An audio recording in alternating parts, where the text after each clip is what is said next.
Hey Tony. All right, so here's that stereo setup I was telling you about. This is an Akai setup with an integrated receiver and cassette deck.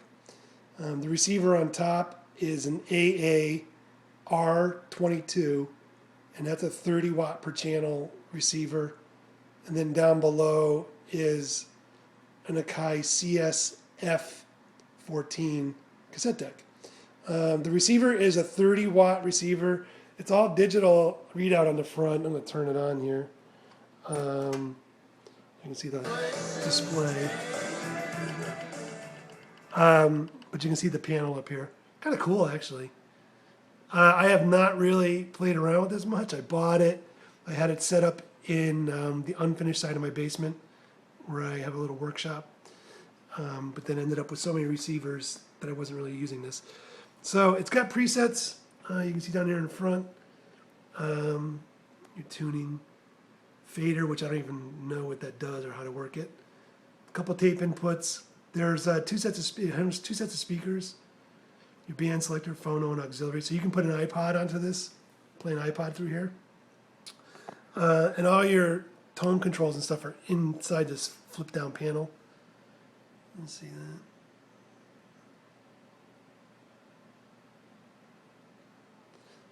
Kind of cool. Actually, I like the design on this a lot. And then down below is that CSF14 cassette deck I was telling you about. One thing that's funky about this is when I turn this on, the spindles actually start moving. It's like it starts to play. Did you hear that? And I don't know why that is. It might just be a dirty contact. Something to keep in mind. But it functions fine. I've played a bunch of cassettes in there. Really straightforward. It's got your analog tape counter. It's got a timer start on it. It does take high bias tapes. It's got Dolby. Recording balance, your recording levels. Really straightforward, like I said. And I've got those running right now through that set of Bose I was telling you about. These are little Bose 141s. Pretty cool speaker. Pretty straightforward, actually. Not much to them.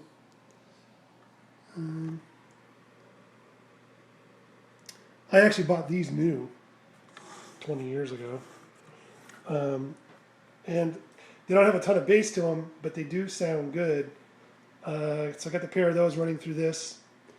And then I've got that Pioneer turntable I was telling you about. That's a Pioneer PL-514. And it's in pretty good condition. It definitely needs a stylus.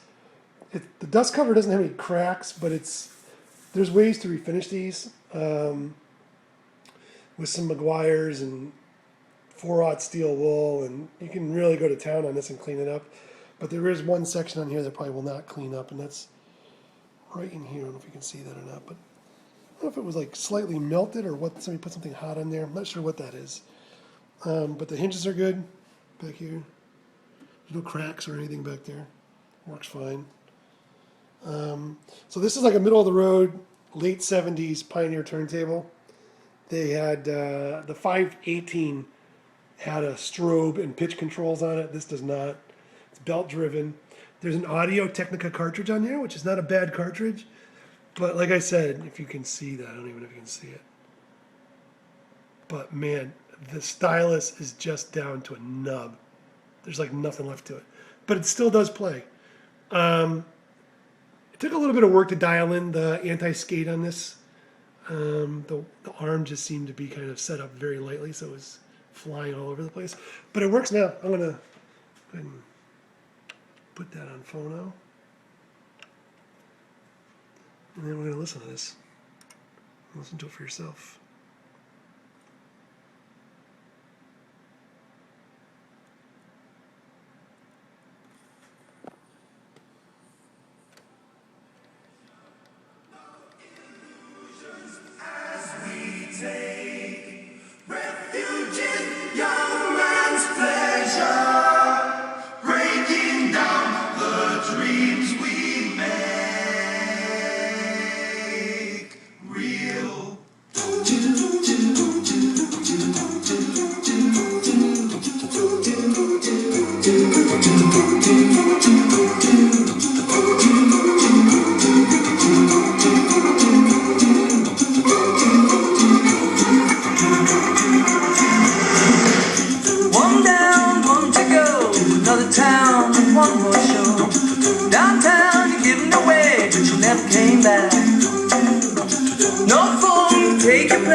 you know what I mean.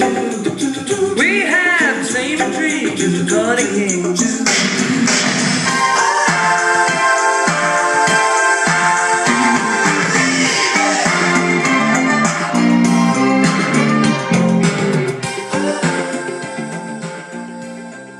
All right, so little tiny speaker, right? I mean, what is that thing? It's 10 inches tall, maybe. 30-watt receiver, and that was actually like almost uncomfortably loud when that kicked in. So, plenty of power, plenty of punch. So that's it. This with the receiver, the cassette, which I want to sell as a pair because they match. I'm basically throwing the cassette deck in for free. The pair of bows and the turntable, could probably do $100 on that. So that's it for this one. I've got some others if you're interested. So start with this. Let me know what you think. And if you want to see something else, I'll show it to you. All right, later.